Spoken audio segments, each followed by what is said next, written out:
History remembers the victors, but it rarely speaks of the slaughtered. England's history is drenched in blood wars, invasions, betrayals, but few chapters are as chilling, as deliberate, or as forgotten as what happened to the Saxons after 1066. This is not just about a battle, not just a conquest. This is about the systematic erasure of people, a slow-burning genocide, masked by a crown. This is the story of how William the Conqueror massacred the Saxons, and how the ashes of that kingdom were buried beneath stone, steel, and silence. This is Project Vinland, and this is the darkness beneath England's crown. The fall of the Saxons. The year is 1066. Edward the Confessor is dead, and England is thrown into chaos.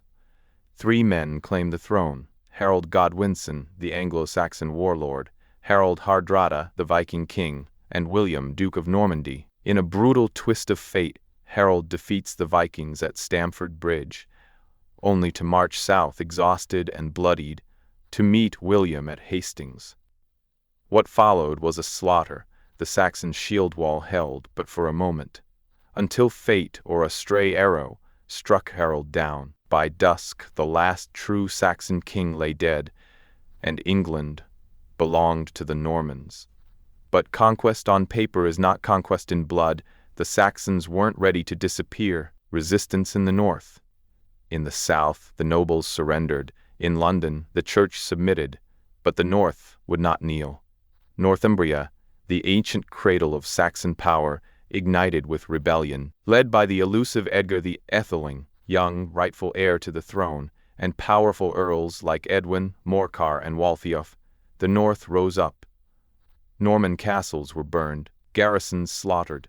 York itself fell into Saxon hands, but William's wrath was patient. He didn't rush north with a sword. He gathered fury, then unleashed it all at once. And when Danish ships arrived in support of the rebellion, the conflict became apocalyptic. The harrying of the north.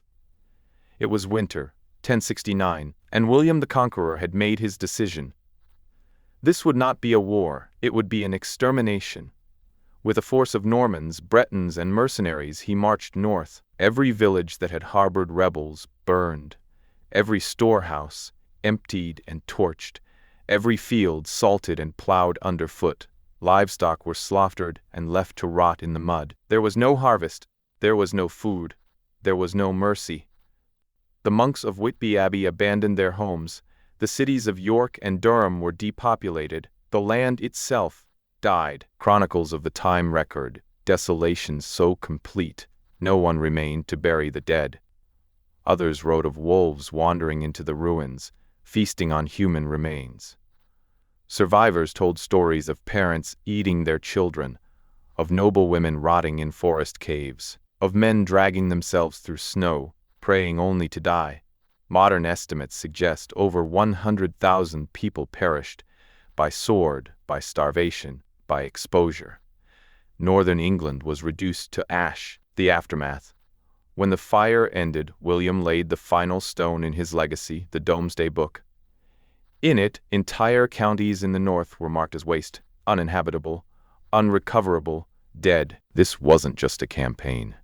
It was calculated, a cold, deliberate strategy to erase resistance by erasing the people.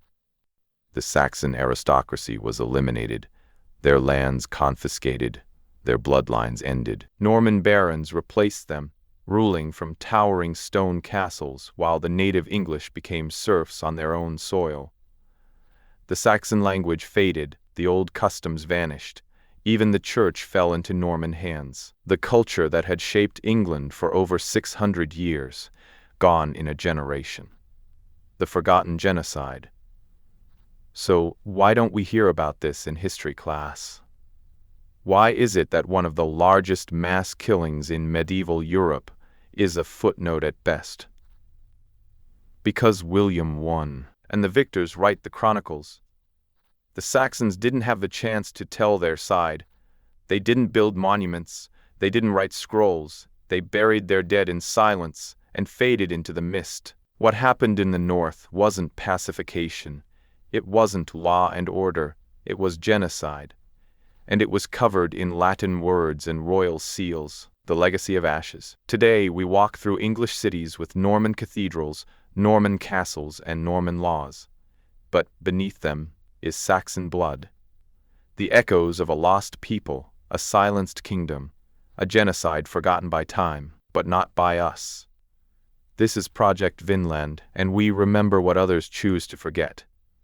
Subscribe if you seek the truth beneath the crown.